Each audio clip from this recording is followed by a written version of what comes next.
1 hour and 16 minutes. That is how long it took a 21-year-old from the Philippines to take apart a 4-time Grand Slam champion on a hard court in Washington. Another sensational performance from the 21-year-old. 62 points to 44. 6-4, 6-2. No third set.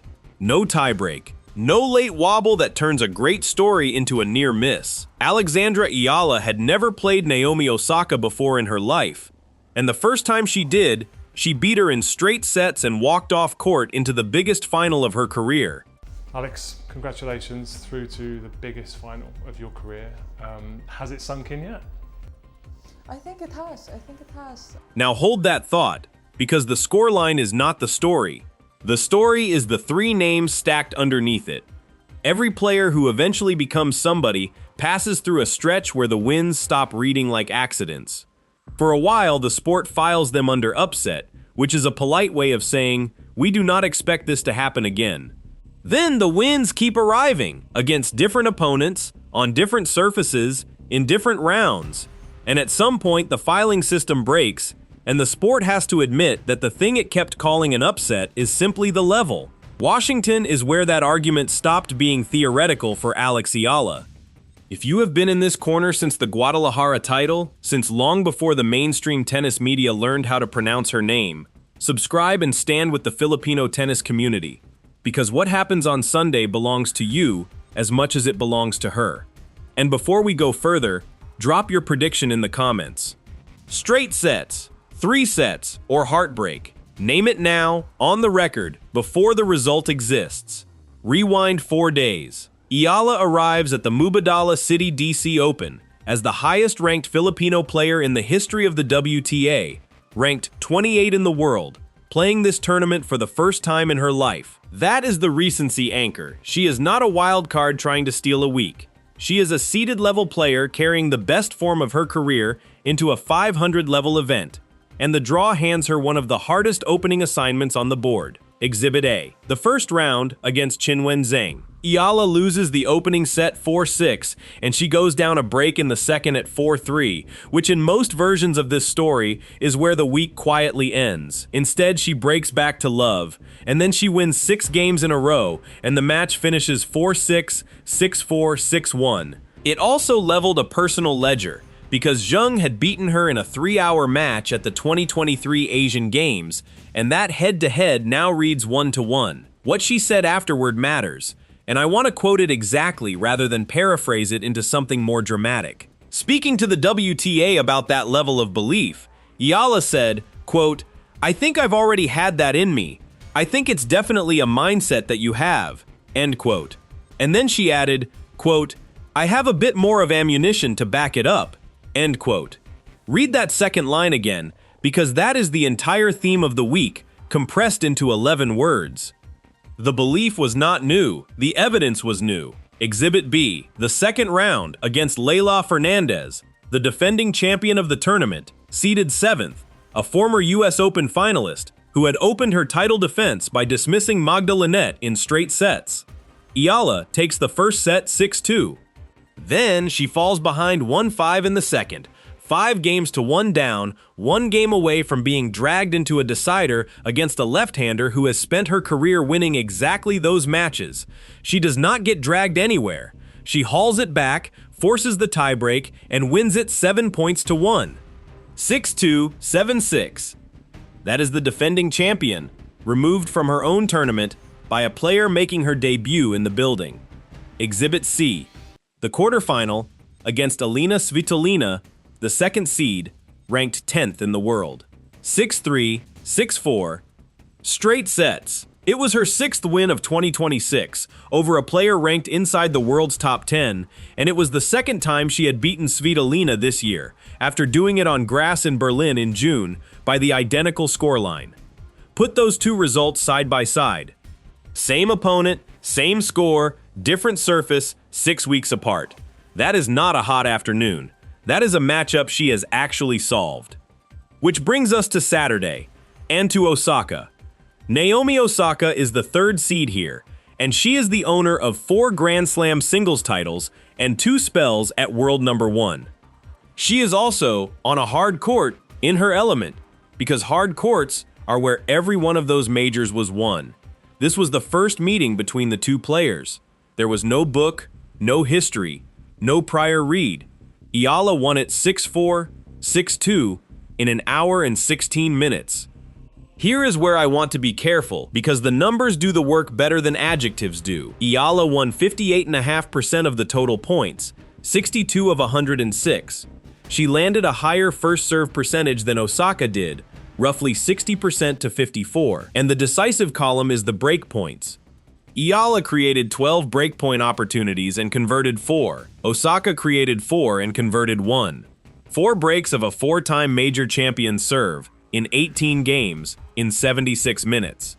That is the part that should reframe how you think about this run, and it is worth slowing down for. Look at the 3 players she beat and notice how little they have in common. Zhang is raw power and heavy first strike hitting off both wings. Fernandez is a left-hander who lives on angles, disruption, and refusing to lose the points she should lose. Svitolina is a defensive counterpuncher who beats you by making the rally one shot longer than you want it to be. Osaka is flat, first strike, front foot aggression, with one of the biggest serves the women's game has produced. 4 completely different problems, 4 completely different solutions required. No single game style beats all 4 of those players in 1 week by accident. Luck looks like beating the same kind of player twice. This looks like adaptability, and adaptability is the thing that separates a player who has one good tournament from a player who is going to keep having them. Now let me separate what is verified from what is interpretation, because I would rather you trust this channel than be entertained by it. Verified: the scorelines, the seedings, the rankings, the fact that this is her first final at a WTA 500 event and the deepest run of her career at this level, the fact that the semifinal alone secured 195 ranking points and a projected new career high of world number 25, the fact that reaching the final guarantees 325 points and that winning the title is worth 500, which would carry her into the world's top 20 for the first time. Also verified, and this is her own reaction to that projected ranking. Quoted exactly, Eala said, quote, "That sounds amazing. That sounds so surreal. That sounds actually crazy, but I'm super proud of it," end quote. What is analysis, and I will label it as such, is what those numbers mean going forward. Nothing in a WTA 500 semifinal guarantees a Grand Slam quarterfinal. Nothing in beating Osaka in 2026 guarantees beating her in 2027. Ranking points expire. Draws get harder. Bodies get tired in August. Anyone selling you certainty off the back of 1 week is selling you something. So let the doubt have its turn, because it has a real case. Osaka in 2026 is not the Osaka of 2018.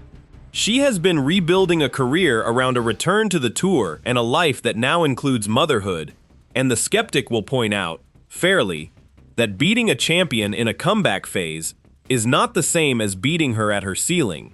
The skeptic will also point out that Eala had already beaten Svitolina 8 weeks earlier, so familiarity was doing some of the work.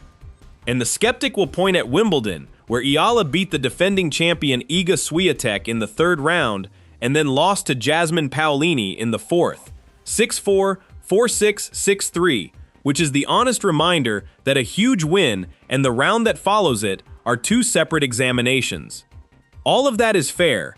All of it is also survivable, and here is why. The Wimbledon run was not a fluke that Washington repeated. It was the first draft that Washington improved on. At Wimbledon, she beat Renata Zarazua, then Maya Joint, then the reigning champion Swiatek in the 3rd round, and she became the first player from the Philippines in the Open era to reach the 4th round of a Grand Slam. In June, she had won the Birmingham Open, her second WTA 125 title, coming back from a set down against Nikola Bartunkova to win 5-7, 6-3, 7-5. Grass title, Slam second week, 500 level final. That is 3 escalating results inside 2 months, and the escalation is the point. Now the final. Jessica Pegula, world number 3, the top seed, playing her 4th final of the season, who came through her semi-final against 4th seed Diana Schneider 7-5, 6-4, and who did it after trailing 5-2 in the opening set and then winning 5 straight games. That is not a player who panics. These two have never met. So here is what actually happens next if Eala keeps winning, stripped of romance.